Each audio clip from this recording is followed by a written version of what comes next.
Salut la gang, bienvenue à la première recette sur la page Les Maîtres de la Flamme. Donc cette semaine, ce qu'on vous prépare, c'est une bonne recette de burn-ins, ma part que je fais sur un fumoir. On va aller chercher un petit goût quand même de fumée avec la caramélisation des épices, avec une cuisson assez basse, mais quand même qui va durer peut-être 2 heures, 2 heures et demie de cuisson environ, dépendamment des conditions puis dépendamment de l'intensité du feu. Ensuite de ça, on va avoir un enrobage de sauce à faire pour une petite finalisation, environ 50-60 minutes par la suite.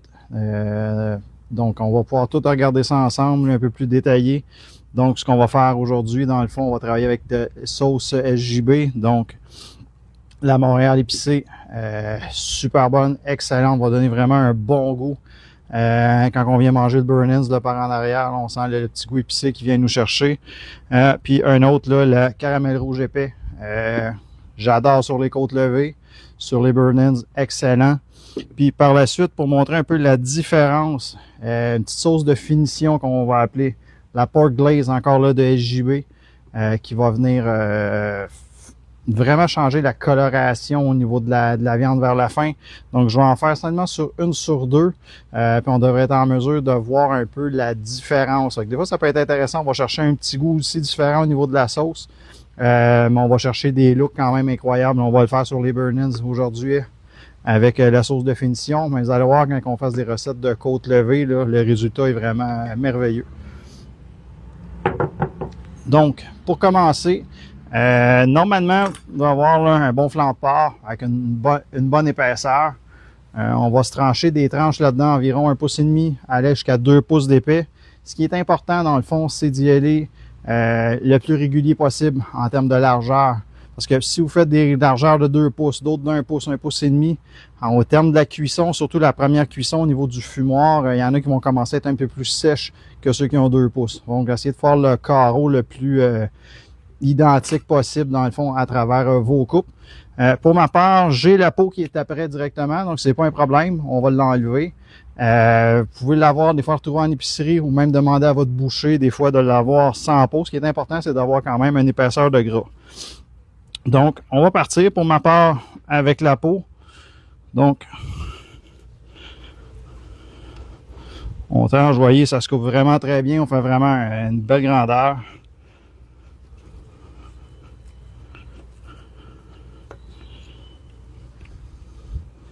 Donc, comme vous voyez, c'est assez rapide quand même. On fait attention pour ne pas se couper. Je sais qu'il y en a que j'ai vu sur des différentes vidéos ou d'autres personnes qui vont y aller vraiment de côté, enlever toute la peau d'un coup. Ça prend un excellent couteau pour faire ça. Et je trouve, moi, de mon côté, que c'est vraiment un peu plus dangereux pour se couper. Donc, ce qu'on va faire, c'est qu'on va se couper des carreaux comme ça. Vous voyez la grosseur des cubes. On a une bonne grosseur. Puis ensuite de ça, ce qu'on fait, on voit dans le fond, on a la peau. On a une épaisseur aussi de gras. On va en laisser quand même parce que, veut pas, c'est des burn-ins. Grosso modo, c'est de la viande qu'on sert à faire le bacon normalement. Donc, on va s'arranger pour avoir quand même un peu de gras sur le dessus qui va fondre durant la cuisson entière. Donc, vous allez voir, ça va quand même bien.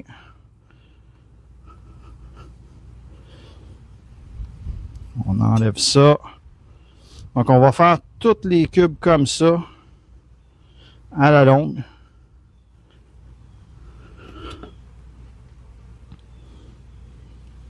En prenant la peine quand même de laisser un petit peu de gras sur la viande.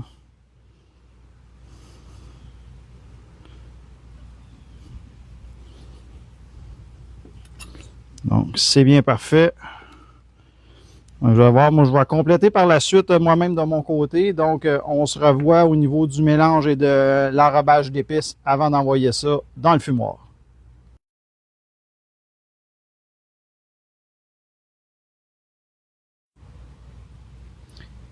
Donc, bienvenue, deuxième partie. Maintenant, ce qui va être important, l'emballage des burn-ins comme tel du flanc de porc. Donc, comme vous pouvez voir, j'ai vraiment laissé une fine couche de gras sur le dessus. On va s'en servir même lors de la cuisson quand on va les remettre sur la grille tantôt, ce qui est important. Encore là, c'est pas obligatoire, mais idéalement, ce qu'on veut, c'est que le gras qui se retrouve en surface, en fondant, retourne dans la viande un peu, tout. Donc, ça va rendre la viande un petit peu plus juteuse, plus goûteuse aussi. Mais sincèrement, vous pouvez vraiment vous donner la peine si vous voulez, mais si vous y allez aléatoirement, vous allez avoir un bon résultat quand même. Pour le mix des épices, vous allez voir dans le fond ce qu'on a mis ici. Un petit mix là, comme tel. Grosso modo, ce qu'on veut, vu qu'on va travailler avec des sauces qui ont un goût quand même un petit peu relevé, épicé, on va essayer d'atténuer ça avec l'enrobage. Donc, qui est à base quand même de cassonade. Donc, pour vous donner un petit peu une idée de grandeur, on va travailler grosso modo une tasse de cassonade environ, ou sucre d'érable si vous avez la chance de travailler avec ça. 3 cuillères à soupe environ de sel cachère, 2 cuillères à soupe de paprika, une de poudre d'ail. Puis une petite touche de finition, on vient juste poudrer un petit peu de muscade à travers ça, râper. On vient bien brasser ça et tout. Fait qu'on va pouvoir vraiment enrober notre viande pour faire vraiment notre croûte d'épices sur le dessus. Avec ça, pour nous donner un coup de main, encore là, il y a différentes techniques. Il y en a qui vont directement, le flanc de porc, quand même, les épices vont bien coller dessus. Il y en a qui vont avec de l'huile. Moi, particulièrement, la moutarde, j'adore. On va pouvoir travailler comme ça, en mettant quand même un petit peu. Encore là, sentez-vous bananade. Moi, je vais simplement moutarde jaune standard. Si l'idée vous va, moutarde de Dijon, moutarde à l'ancienne, ces choses-là, vous allez changer le goût de vos burn-ins. Encore là, je suis fatiguant avec ça, mais vous recevez du monde, vous achetez un flanc de porc. Sincèrement, les gens n'en mangeront pas une vingtaine de morceaux, là. Donc, rien ne vous empêche de faire un petit mix d'épices différents, en faire quelques différentes petites batches si on veut. Vous pouvez jouer avec votre moutarde aussi. Donc là, vous pouvez voir, on vient vraiment bien emballer la moutarde, le flanc de porc avec la moutarde, je veux dire. Le but, c'est pas qu'il y en ait une grosse épaisseur, c'est simplement pour aider les épices à venir tenir sur les morceaux de viande. Donc, ensuite de ça, on va y aller. On vient vraiment saupoudrer généreusement nos morceaux.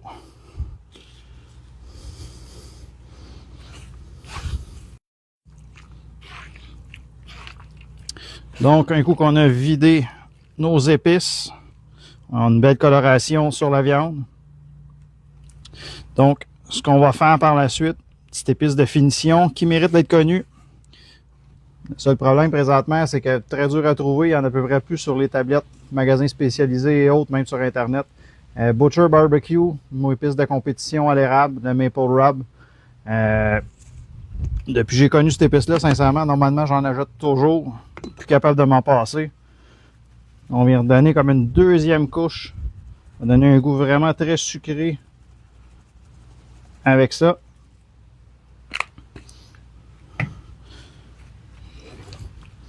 On remélange le tout.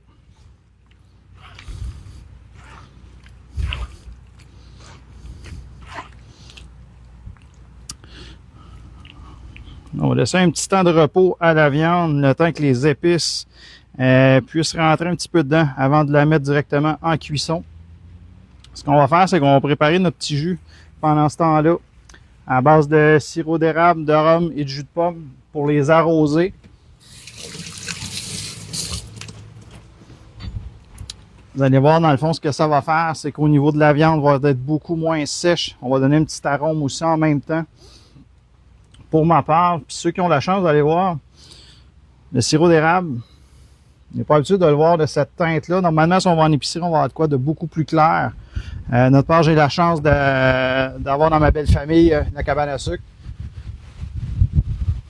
Et puis, on travaille avec des sirops de fin de saison, normalement en cuisson.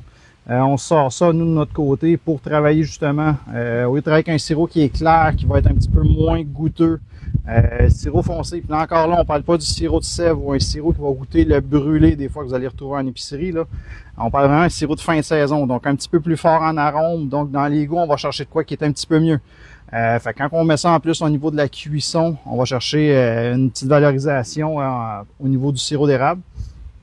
Mais ce qu'on va faire, on prend à peu près une demi-tasse de sirop d'érable. Je vous dirais, on peut en mettre à peu près autant au niveau du jus d'orange. Ensuite de ça, ben, le rhum, un petit shake-shock épicé. Encore là, au lieu de prendre un régulier, on va chercher un petit peu plus de saveur avec l'épicé. Il y a un paquet de bons rhum québécois en plus présentement, donc on peut en profiter. Donc ça, on y va. On y met 2-3 petites gorgées là, comme on veut. Les enfants, c'est pas trop dangereux non plus. Donc ça, on va mixer ça. Puis ce qu'on va faire, c'est qu'on va mettre dans une petite bouteille vaporisateur, tout simplement, à peu près aux 20-30 minutes, là, dans le niveau qu'on va être rendu dans le fumoir. On va pouvoir arroser notre viande à toutes les fois. Puis le tout de mon père, moi, je le conserve après ça dans le frigo directement. Je conserve quand même assez longtemps. Fait que vous pouvez vous en servir sur d'autres types de viande. On va travailler avec plus tard dans la saison aussi de notre côté. Donc là, ce que je vais faire, c'est que je vais laisser reposer ça. Je vais aller partir mon fumoir. Faut pas oublier, les gens qui ont ça ou qui connaissent pas exactement ça, la première fumée, quand on va le décoller, moi de mon côté, je travaille avec un barbecue au granule. Donc, c'est pas l'idée de mettre ses aliments déjà prêts sur les tablettes puis dire je pars mon fumoir, je vais avoir une bonne fumée en partant. L'idée n'est pas bonne. La première fumée est vraiment nocive. Donc, on laisse le fumoir monter en température. La fumée qui est pas bonne va se dégager. Puis on va arriver avec notre plaque directement avec la viande. Donc, on va arrêter ça là. Je vais aller partir mon fumoir, puis on se revoit bientôt.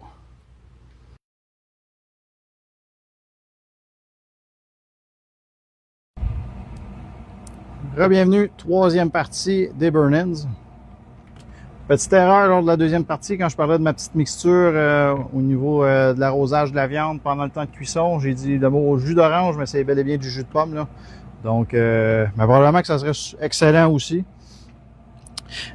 Donc là, on a laissé reposer les épices sur la viande, donc ça a eu le temps de rentrer un petit peu à l'intérieur. Le fumoir est prêt, donc ça va être assez simple pour cette section-là. Dans le fond, on insère les grilles dans le fumoir, on attend, on referme. Grosso modo, je le répète, 225, ça va durer environ 2h30, 3 heures, dépendamment de la grosseur des cubes aussi vous allez avoir fait. Puis c'est important de laisser vraiment votre fumoir travailler. Si vous ouvrez votre porte à toutes les 5-10 minutes, tout ce qu'il va faire, c'est perdre sa chaleur. Ce qu'on veut réellement, c'est rentabiliser la fumée, la chaleur au terme de votre viande. Donc, la seule chose qui est important, c'est vraiment peut-être à toutes les 30 minutes environ, venez faire un petit arrosage tout simplement, mais laissez votre fumoir travailler. Ça va aider grandement là, pour réduire votre temps de cuisson. Donc, on ouvre ça.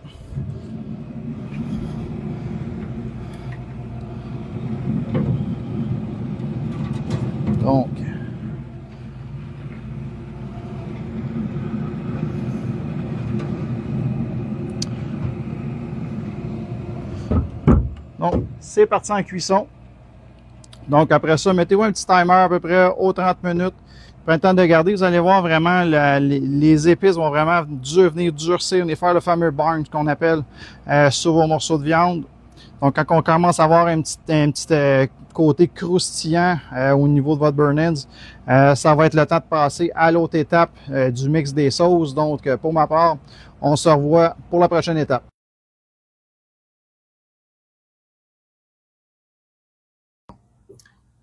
Enfin rendu à la dernière étape, on va aller chercher ces petits morceaux de viande-là qui ont été arrosés aux 30 minutes. Je le rappelle, ça me prend à peu près 2h15 ce batch-là à faire.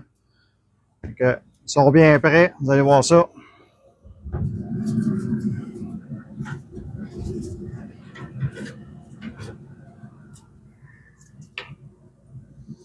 Une belle coloration. Donc là, c'est assez simple. Dans le fond, on met ça dans les pots.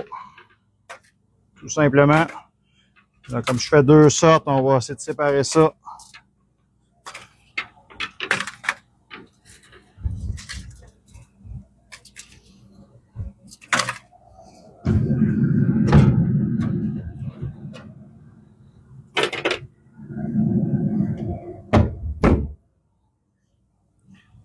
Pour les ceux comme moi qui sont à granules, des fois, on peut ajuster le niveau de la fumée avec le degré de la cuisson.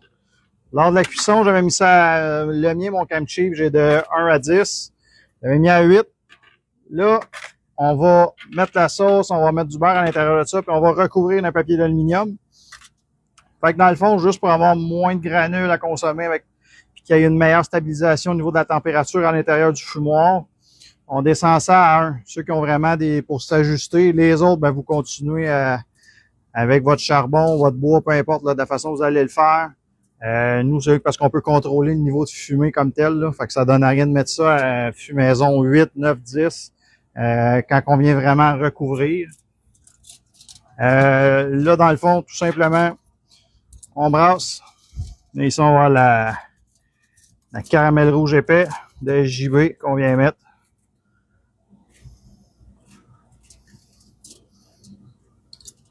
Le but, c'est vraiment de recouvrir, non pas de noyer les morceaux dans la sauce, là, parce qu'on veut vraiment que la sauce et le petit burn-ins, le petit morceau de flan de porc fasse un. Okay. On va y aller comme ça. Ça sent bon, en tout cas.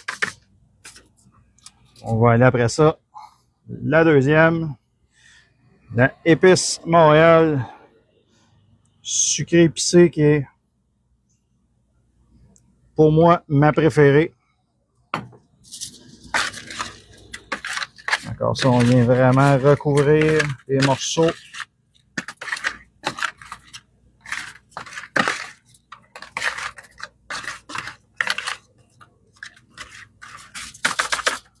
On va mettre un petit peu plus celle-là. C'est un petit peu plus liquide que la caramel.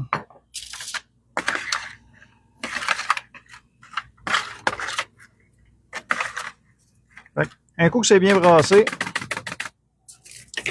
on va ajouter un petit peu de beurre à travers ça. Aujourd'hui, il faisait chaud. On n'aura pas de misère à le couper. Là. Je vous le dis comme première vidéo pour un dimanche. Et voilà. On vient mettre du beurre là-dedans. Ensuite de ça, tout ce qu'on a à faire, c'est de remettre le papier d'aluminium. On garde notre même indice de cuisson à 225. Le tout devrait prendre environ à peu près un bon 50-60 minutes à peu près. Dépendamment d'où c'est que vous étiez aussi rendu dans le niveau de la cuisson, mais là, vous allez voir. De toute façon, moi, je vous suggère de venir brasser un petit peu, de venir voir vos morceaux de viande, qu'est-ce que ça va donner avec dans le fumoir comme tel. Quand vous allez voir que la sauce va commencer à vraiment venir épaissir ces choses-là, on va vraiment être rendu proche. Mais normalement, 50-60 minutes, encore à 2,25, on continue cette cuisson-là au même degré.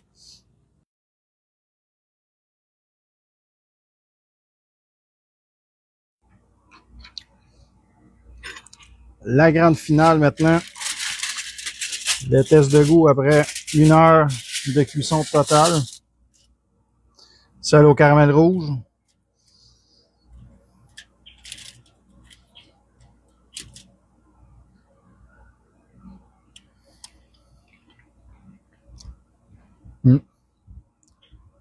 Un goût sucré.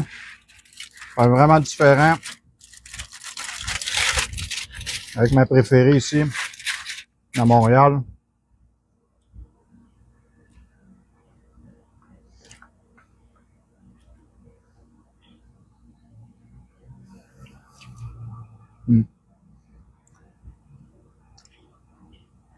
Excellent avec le petit mix de sauce, la petite pork glaze à la fin. C'est elle que j'ai fait. À peu près 45 minutes de cuisson. Une petite shot de sauce, j'ai rebrassé. C'est ça qu'ils vont l'avoir essayé. Écrivez-moi, dites-moi ce que vous avez pensé. Puis sincèrement, si jamais vous faites à peu près le même type de recette, avec d'autres types d'épices, d'autres types de sauces, dites-moi là, je suis très curieux de savoir vos mix. Puis possiblement des essayer de mon côté aussi. Fait que là-dessus, restez à l'affût, j'ai une grosse surprise qui s'en vient dans pas long. Une nouvelle bébelle que je m'en vais chercher cette semaine. Que je devrais être capable d'avoir. On va essayer de la rendre fonctionnelle assez rapidement pour en profiter autant moi que vous sur différentes recettes. Là. un beau petit offset. Puis encore là, merci beaucoup de partager et de me soutenir, je l'apprécie.